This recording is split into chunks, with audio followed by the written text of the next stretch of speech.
Você já se perguntou por que o Brasil de hoje ainda enfrenta tantos desafios quando falamos de política e sociedade?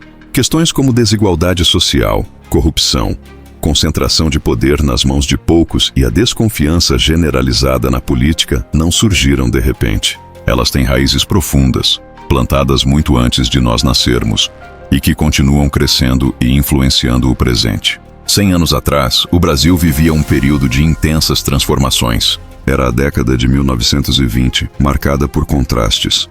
Enquanto uma pequena elite desfrutava de privilégios, a maioria da população estava à margem, lutando por condições mínimas de vida e trabalho. Ao mesmo tempo, novas ideias surgiam. Movimentos sociais começavam a se organizar e um sentimento de mudança tomava forma. Neste vídeo, você vai embarcar em uma viagem pelo passado, explorando como funcionava a política da época, como vivia a sociedade e quais foram os conflitos que moldaram os rumos do país. Mais do que uma simples aula de história, esta é uma oportunidade de entender por que ainda hoje repetimos muitos padrões daquele período. Ao final, você terá uma visão mais clara sobre como o passado influencia diretamente o presente e talvez conseguirá enxergar o Brasil de hoje com outros olhos. Afinal, compreender de onde viemos é o primeiro passo para imaginar para onde podemos ir. No início da década de 1920, o Brasil ainda vivia sob o domínio da chamada República Velha, um período em que a política funcionava mais como um acordo entre elites regionais do que como um sistema verdadeiramente democrático. O voto era restrito a uma pequena parcela da população e, mesmo assim, raramente era exercido de forma livre. O famoso voto de cabresto era prática comum.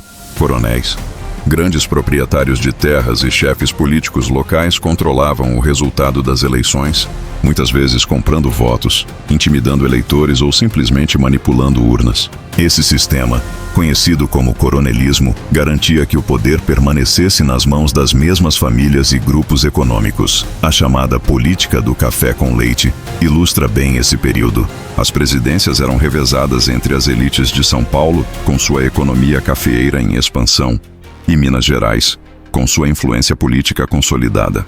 Isso significava que grande parte do país, especialmente as regiões mais pobres e afastadas dos grandes centros, não tinha voz nem vez nas decisões nacionais. Era um jogo de cartas marcadas, em que as oligarquias se fortaleciam enquanto a maior parte da população permanecia excluída. Esse contexto é importante porque explica a base da desconfiança política que persiste até hoje. Quando olhamos para escândalos de corrupção ou para o sentimento de que as decisões políticas ainda são tomadas por poucos, podemos perceber um eco direto desse passado. A população, naquele tempo, não participava de fato do processo democrático, e essa exclusão histórica deixou marcas profundas que atravessaram gerações. O Brasil da década de 1920, embora distante, ainda ressoa fortemente no Brasil de agora. Enquanto a política era dominada por oligarquias e acordos entre coronéis, a sociedade brasileira da década de 1920 refletia uma desigualdade impressionante. De um lado, havia as elites urbanas, compostas por grandes empresários, políticos influentes e famílias tradicionais que viviam em casas luxuosas, frequentavam clubes exclusivos e enviavam seus filhos para estudar na Europa. Do outro lado, a grande maioria da população sobrevivia em condições extremamente precárias, especialmente nas áreas rurais, onde faltavam escolas, hospitais e qualquer infraestrutura básica. Era como se existissem dois Brasis, um pequeno, rico e poderoso, e outro imenso, pobre e invisível. A classe média começava a dar seus primeiros passos, formada por profissionais liberais, funcionários públicos e comerciantes que buscavam um espaço próprio na sociedade. Essa camada intermediária era pequena, mas já mostrava sinais de que poderia exercer influência nos debates sociais. Ainda assim, mesmo essa classe estava distante do poder real, pois as decisões políticas continuavam centralizadas nas mãos das elites agrárias. Para a maioria dos brasileiros, especialmente trabalhadores rurais e operários urbanos, o acesso à participação política era inexistente. Essa divisão social não só reforçava a exclusão, como também ajudava a naturalizar a ideia de que política era coisa de poucos. E quando observamos o Brasil atual, percebemos que essa herança continua viva. A concentração de renda, a distância entre representantes e representados e o sentimento de que a política não serve a todos são marcas que começaram a se solidificar exatamente nesse período. Entender a sociedade da década de 1920 é enxergar de onde veio a raiz dessa desigualdade que até hoje nos desafia. Em meio a tantas desigualdades e a uma política controlada por elites, começaram a surgir vozes de contestação. A década de 1920 foi marcada pelo fortalecimento de movimentos sociais e culturais que desafiavam a ordem estabelecida e plantavam as sementes de uma nova consciência coletiva. Nas grandes cidades, principalmente em São Paulo e no Rio de Janeiro, trabalhadores se organizavam em sindicatos e lideravam greves que paralisavam fábricas, exigindo melhores salários, redução da jornada de trabalho e condições mínimas de dignidade. Essas mobilizações não surgiram do nada. Eram fruto de anos de exploração intensa, jornadas exaustivas e a ausência total de direitos trabalhistas. Ao mesmo tempo, um grupo de jovens militares, conhecidos como tenentes, se rebelava contra o domínio das oligarquias. Esse movimento, chamado de tenentismo, questionava a corrupção, a falta de representatividade política e a manipulação eleitoral. Embora não representassem a massa trabalhadora, esses militares traduziam em seus levantes uma insatisfação crescente contra um sistema político fechado e injusto. As revoltas tenentistas, mesmo quando derrotadas, mostravam que o Brasil não estava condenado à imobilidade e que havia grupos dispostos a lutar por mudanças estruturais. Além disso, no campo cultural, a década de 1920 também foi marcada por efervescência. A Semana de Arte Moderna de 1922, por exemplo, não apenas revolucionou a literatura e as artes, mas também refletiu uma sociedade em busca de identidade própria e menos dependente de modelos europeus. Essa explosão cultural caminhava lado a lado com a contestação social, mostrando que o Brasil estava em ebulição em várias frentes. Esses movimentos, cada um à sua maneira, abriram fissuras na estrutura aparentemente sólida da República Velha, deixando claro que a mudança era inevitável. Mas para entender a política e a sociedade brasileiras da década de 1920, não podemos olhar apenas para dentro do país. O Brasil estava profundamente conectado a acontecimentos internacionais que moldaram sua economia e suas decisões políticas. A Primeira Guerra Mundial, encerrada em 1918, já havia deixado marcas profundas no comércio global.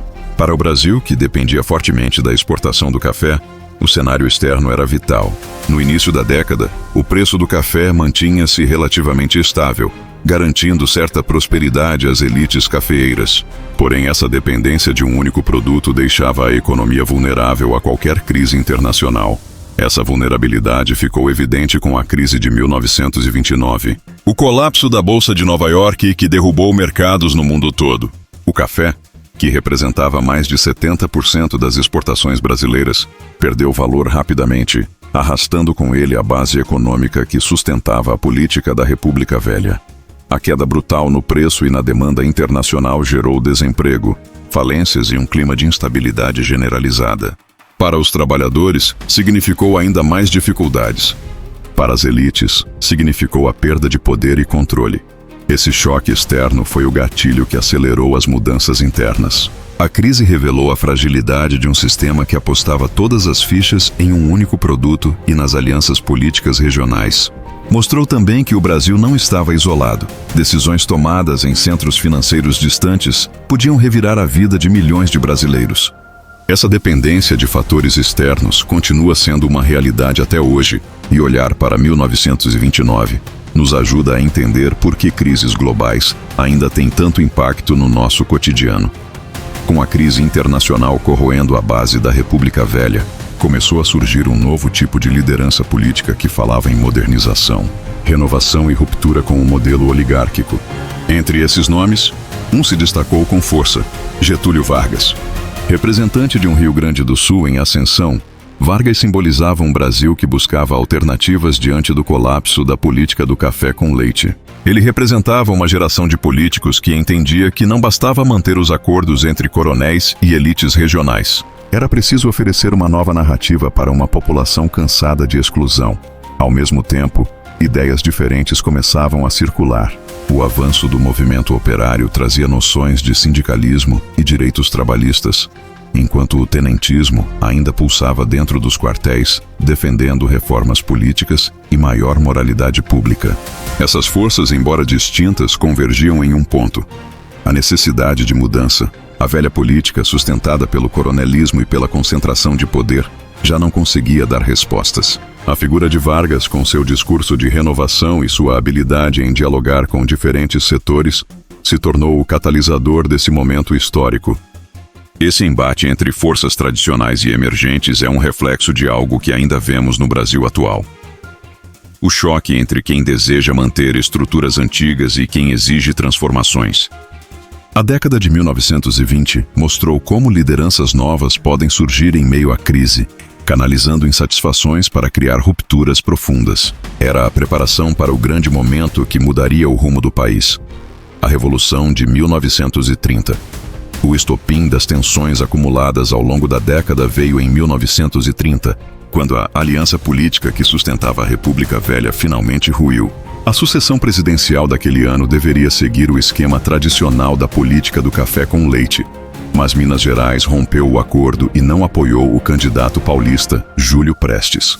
Em vez disso, aliou-se ao Rio Grande do Sul e à Paraíba, formando a chamada Aliança Liberal, que lançou Getúlio Vargas como candidato. Essa disputa revelou fissuras profundas dentro da elite, mas também abriu espaço para que insatisfações populares e militares se unissem em torno da ideia de mudança.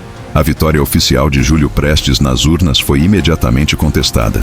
Denúncias de fraudes, revolta entre militares jovens e a insatisfação da população diante da crise econômica criaram o cenário perfeito para uma ruptura. O assassinato de João Pessoa, então candidato a vice na chapa de Vargas, serviu como catalisador emocional, inflamando os ânimos e transformando a disputa em uma causa nacional. A Revolução de 1930 começou como um movimento político regional, mas rapidamente ganhou força, atravessou estados e culminou com a deposição do presidente Washington Luiz.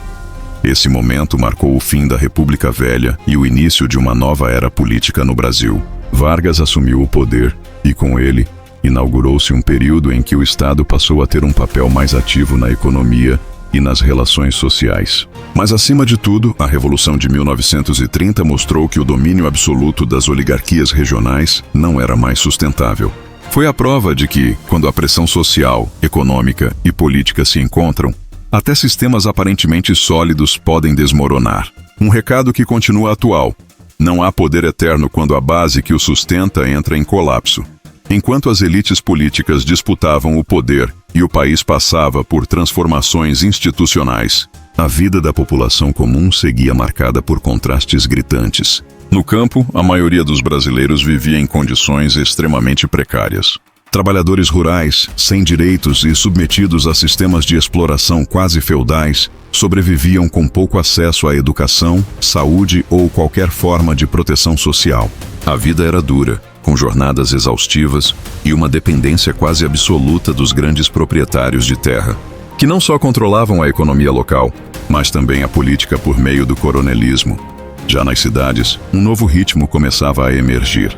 A urbanização avançava lentamente, trazendo oportunidades de trabalho em fábricas e serviços. Mas essa transição não significava qualidade de vida. Moradias insalubres, baixos salários e ausência de direitos trabalhistas eram a realidade da classe operária urbana. O lazer da população era simples: praças, festas populares, cinemas e rádios que se popularizavam. Apesar das dificuldades, havia um crescente senso de pertencimento urbano, com sindicatos, associações e manifestações coletivas dando voz a quem antes era invisível.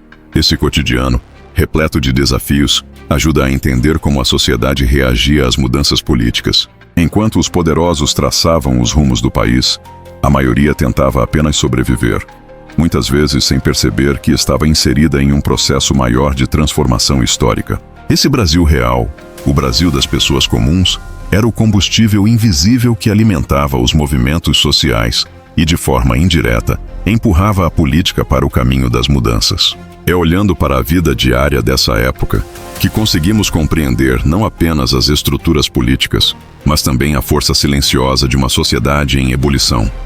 Ao olhar para esse período da década de 1920 até a Revolução de 1930, fica evidente que muitos dos traços da política e da sociedade brasileira de hoje têm raízes profundas nesse passado. A exclusão da maior parte da população do processo político, a concentração de poder em mãos de poucos e a desigualdade social estrutural não surgiram por acaso. foram moldadas ao longo desses anos e cristalizadas como práticas que, de formas diferentes, ainda se repetem. O coronelismo, por exemplo, pode ter perdido a força direta, mas seu espírito sobrevive na forma como grupos políticos ainda buscam controlar votos em regiões vulneráveis, usando favores e influência. Da mesma maneira, a falta de representatividade que marcava a República Velha continua ecoando no presente. 100 anos atrás, a maioria dos brasileiros não tinha voz. Hoje, mesmo com eleições universais, muitos ainda sentem que suas necessidades não são ouvidas. A desigualdade, que dividia elites ricas de uma população pobre e sem direitos, permanece como uma das maiores barreiras para o desenvolvimento do país. E quando pensamos na desconfiança em relação à política, tão comum atualmente, ela também tem origem nesse tempo em que o jogo era manipulado e decidido entre poucos.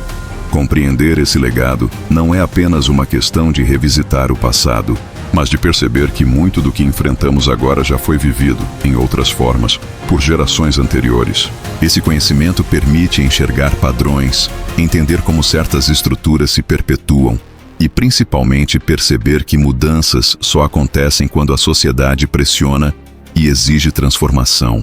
O passado não é uma história distante. Ele continua agindo sobre nós todos os dias, influenciando as escolhas políticas, os debates sociais e até as nossas expectativas de futuro. Ao final dessa viagem pelo Brasil de 100 anos atrás, uma conclusão se impõe. Compreender o passado é fundamental para decifrar o presente. As estruturas políticas e sociais que dominaram a década de 1920 não ficaram enterradas nos livros de história. Elas continuam vivas, moldando comportamentos, decisões e até as dificuldades que enfrentamos hoje. Quando vemos a desigualdade persistente, a concentração de poder e a desconfiança generalizada na política, estamos, na verdade, enxergando reflexos de um país que começou a se formar muito antes de nós. E é justamente por isso que olhar para trás se torna tão necessário. O espectador que chegou até aqui carrega agora uma nova perspectiva. A consciência de que os dilemas atuais não nasceram do acaso, mas de raízes históricas que precisam ser entendidas para que possam ser transformadas. A pergunta que fica é: o que faremos com esse conhecimento? Continuaremos presos aos padrões do passado ou aprenderemos com eles para construir um futuro diferente? A história não nos dá todas as respostas, mas nos oferece pistas valiosas. Cabe a cada um de nós refletir, questionar e agir para que os erros de ontem não se repitam amanhã.